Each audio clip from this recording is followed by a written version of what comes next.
सभी को नमस्कार। आज हम रसोई घर विषय पर चर्चा करना जा रहे हैं। देखो, रसोई घर क्या है? किसी भी मकान का बहुत महत्वपूर्ण स्थान होता है। इसे किसी भी मकान का हृदय भी कह सकते हैं।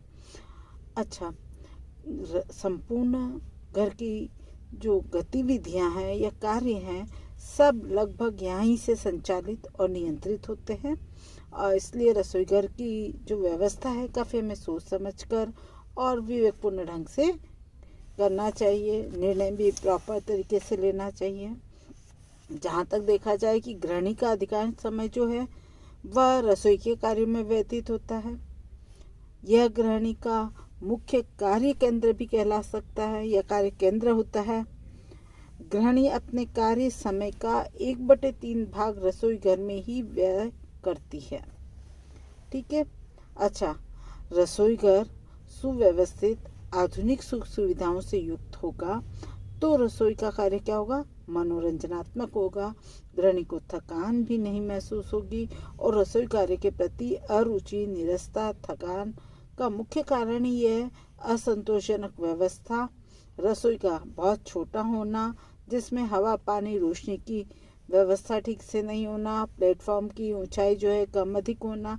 कुल मिलाकर रसोई की अच्छी व्यवस्था न होने पर गृहिणी को रसोई के कार्य के प्रति क्या होती है? अरुचि हो जाती है। देखो, कामकाजी जो महिलाएं होती है उनका कार्य क्षेत्र जो होता है घर से बाहर, घर में भी होता है, घर से बाहर भी होता है। ठीक है। तथा दोनों ही स्थानों पर पूर्ण कुशलता, क्षमता और निपुणता के साथ उसे कार्य करने पड़ते हैं। अपनी जिम्मेदारियों को निभाना पड़ता है। वहाँ तो रसोई घर बहुत सुव्यवस्थित होना, आधुनिक सुविधाओं से युक्त होना और बड़ा होना चाहिए। तभी वह समय से भोजन पकाकर परिवार के सदस्यों को या परिवार को समय पर भोजन उपलब्ध करा सकती है। ठीक है। अव्यवस्थित रसोई घर होने पर गृहिणी की हालत दिन पर प्रतिदिन क्या होती? बिगड़ती जाती है। वह थकान महसूस करने लगती है। ठीक है। तो क्या करना चाहिए? हमें घर जो है बहुत ही, घर में जो रसोई घर है उसको बहुत ही सुव्यवस्थित ढंग से बनाना चाहिए। व्यवस्थित रसोई घर से केवल गृहिणी को ही लाभ नहीं होता बल्कि परिवार के सभी सदस्यों को समय पर पौष्टिक, स्वादिष्ट, स्वास्थ्यकर भोजन जो है प्राप्त होता है। गृहिणी को भी कम से कम थकान होती है, समय और शक्ति की भी बचत होती है जिसका उपयोग गृहिणी क्या कर सकती है? अन्य कार्यों में कर सकती है जो भी उसके रुचिकर हो उनमें, जैसे सिलाई है, कढ़ाई है, बुनाई है, पेंटिंग है, बच्चों को ट्यूशन पढ़ाना या भर के कोई अन्य कार्य करना, उसमें कर सकती हैं। ठीक है। तो रसोई घर हमारे लिए बहुत महत्वपूर्ण है। इसकी प्लानिंग बहुत ही प्रॉपर तरीके से करनी चाहिए। अब रसोई घर को हम परिभाषित करते हैं तो सर्वप्रथम एलिजाबेथ बेबरीज ने इसको परिभाषित किया और अपनी पुस्तक में इसको परिभाषित करते हुए लिखा है कि घर का वह क्षेत्र रसोई घर कहलाता है जो भोजन संबंधी क्रियाओं के लिए आयोजित किया जाता है, चाहे वह अलग कमरा हो, घर के किसी कमरे का भाग हो अथवा भोजन कक्ष के साथ संलग्न हो। ठीक है। फिर आर.एस. देशपांडे ने भी इसको परिभाषित करते हुए लिखा है कि रसोई घर आवास गृह का महत्वपूर्ण अंग है क्योंकि उसमें भोजन तैयार करने की स्वच्छता एवं गुणवत्ता पर ही किसी परिवार का स्वास्थ्य, सुविधाएं और सुख निर्भर करता है। फिर ऑक्सफोर्ड जो डिक्शनरी है उन्होंने उसमें जो रसोई घर की परिभाषा लिखी है और उन्होंने क्या कहा है कि रसोई घर घर का वह कमरा या भाग होता है जहाँ पर हम भोजन पकाते हैं। ठीक है। इंसाइक्लोपीडिया ब्रिटेनिका के अनुसार रसोई घर घर का वह कमरा अथवा स्थान होता है जो भोजन के लिए होता है और उसमें भोजन से संबंधित तथा अन्य घरेलू बर्तन रखे जाते हैं। तो इस तरीके से रसोई घर को एक तरीके से परिभाषित किया है और उन्होंने ये कहा है कि रसोई घर क्या है, एक घर का ही क्षेत्र है जहाँ पर भोजन संबंधी समस्त कार्य किए जाते हैं। और ये चाहे वह घर का कोई कमरा भी हो सकता है या भोजन कक्ष के रूप में निर्मित कक्ष भी हो सकता है। ठीक है, अब रसोई घर में हमें किन किन चीज़ों की आवश्यकता होती है? भोजन पकाने के लिए ईंधन चाहिए, खाद्य सामग्री चाहिए, पानी, बर्तन, स्टोव या गैस चूल्हा, साधारण चूल्हा भी हो सकता है, कोई भी हो तीनों में से, चकला, बेलन, तवा है, मिक्सर, ग्राइंडर आदि जितनी भी रसोई की आवश्यक चीज़ें होती हैं उनकी आवश्यकता होती है। इन्हें उचित क्रम में व्यवस्थित रूप से रखने के लिए हमें रसोई घर की ज़रूरत पड़ती है। और छोटे घरों में जहाँ स्थान का कमी होती है, स्थानाभाव होता है, वहाँ जो बरामदे, आंगन के एक कोने या कमरे के एक कोने में भोजन पकाने की क्रिया संपन्न की जाती है।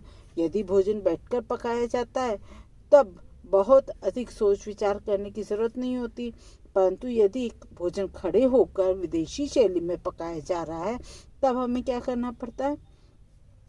1, 2, 3 फीट ऊंची, 6 फीट लंबी, 2-2.5 फीट जो चौड़ी प्लेटफॉर्म या काउंटर की ज़रूरत होती है, जिस पर हम क्या करते हैं, स्टोव या गैस चूल्हा रखकर भोजन पकाते हैं।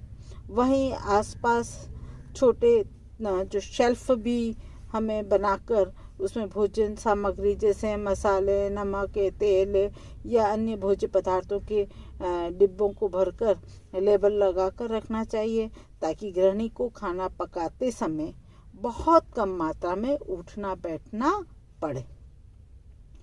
पास में ही घड़ा हो, बाल्टी हो या बेसिन होना चाहिए जिसमें पानी आता रहे, और पीने युक्त पानी का भी उपयोग होना चाहिए, पीने युक्त पानी की भी व्यवस्था होनी चाहिए।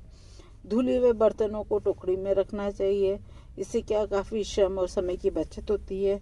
सामान्य एक रसोई घर में अन्य भी कई कार्य जो होते हैं वह संपन्न किए जाते हैं, जैसे कि भोजन की तैयारी। भोजन बनाने के पूर्व भोजन की तैयारी आवश्यक होती है। यदि पूर्व में हम भोजन का कार्य आरंभ कर दें और बार बार स्टोव, चूल्हा, अंगीठी बुझाने और जलाने की जरूरत पड़े तो इससे अनावश्यक क्या होगा? समय, श्रम और धन का व्यय होगा।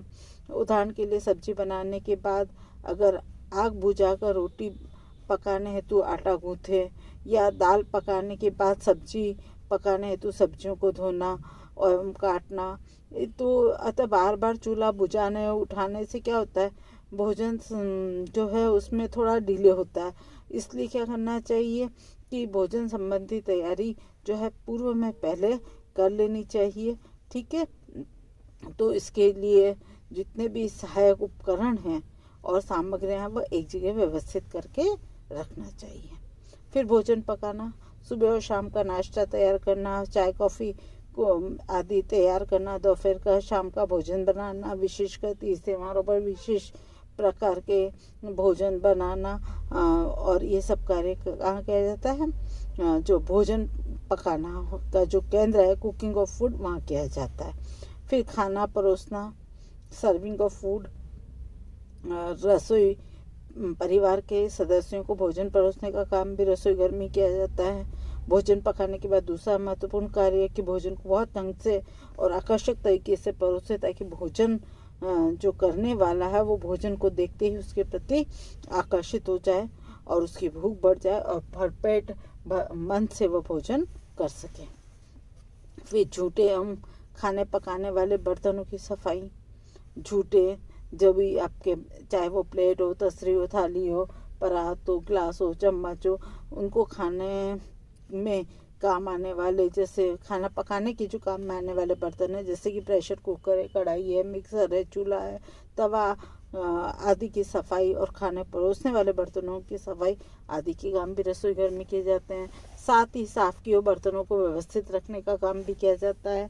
धुले हुए बर्तनों को व्यवस्थित रूप से क्रमबद्ध तरीके से रखना, ताकि भोजन पकाते वक्त या परोसते वक्त या खाते समय सुविधापूर्वक पूर्ण तरीके से आसानी से उसे निकाल सकें। ठीक है। फिर भोजन के या भोज्य पदार्थों का संग्रह, चावल, दाल, आटा, जितनी भी खाद्य सामग्री है उन पदार्थों को अच्छी तरह से संग्रहित करके रखना चाहिए ताकि उसमें कोई भी कीड़े जानवर आदि नहीं लगे और वर्ष पर्यंत हमारे इजी वे में काम आ सके। साथ ही रसोई के उपकरणों, बर्तनों को और क्रॉकरी को भी ढंग से संग्रहित करके रखने का कार्य रसोई घर में किया जाता है। फिर प्रिजर्वेशन का कार्य, जैसे आपके जैम, जेली, अचार, मुरब्बे, मंगोड़ी, पापड़ जितने भी हैं, ये सब कार्य भी रसोई घर में ही किए जाते हैं। इसके अतिरिक्त आवश्यकता पड़ने पर अन्य कार्य भी किए जाते हैं, जैसे भोजन करना, पूजा करना, हिसाब किताब रखना। ये सब कार्य भी क्या होते हैं, रसोई घर में किए जाते हैं। एक आवास में जो रसोई घर में जितने कार्य संपन्न किए जाते हैं, शायद ही अन्य कमरों में इतने कार्य किए जाते होंगे। स्थानाभाव के कारण कई बार एक शेल्फ में भगवान की तस्वीर रख दी जाती है, पूजा की सामग्री रख दी जाती है और पूजा पाठ में भी उसका उपयोग किया जाता है। स्वच्छता की दृष्टि से क्या होता है, अन्य कमरों की अपेक्षा रसोई घर अच्छा माना जाता है। कई प्रकार परिवार जो है लहसुन, प्याज आदि का सेवन नहीं करते, रसोई घर में भोजन नहीं खाते, जूती चप्पल पहन के नहीं आते। अतः पूजा जो है वह रसोई घर में ही, या पूजा गृह जो है रसोई घर में ही बनाते हैं। यदि रसोई घर बड़ा है तो उसमें एक डाइनिंग टेबल, कुर्सियाँ आदि रखकर भोजन भी वहीं किया जाता है। रसोई घर गृहिणियों के कार्य का मुख्य कार्यस्थल होता है, जहाँ पर अपने कार्य दिवस के लगभग 1/3 भाग वाला समय जो है व्यय करती है। अतः रसोई घर के निर्माण से पूर्व उसकी पूर्णतः योजना बनानी चाहिए और फिर रसोई घर का निर्माण करना चाहिए। आज बस इतना ही। कल अपन रसोई की योजना बनाते समय हम किन किन चीज़ों का ध्यान रखेंगे इस पर चर्चा करेंगे। ठीक है, धन्यवाद।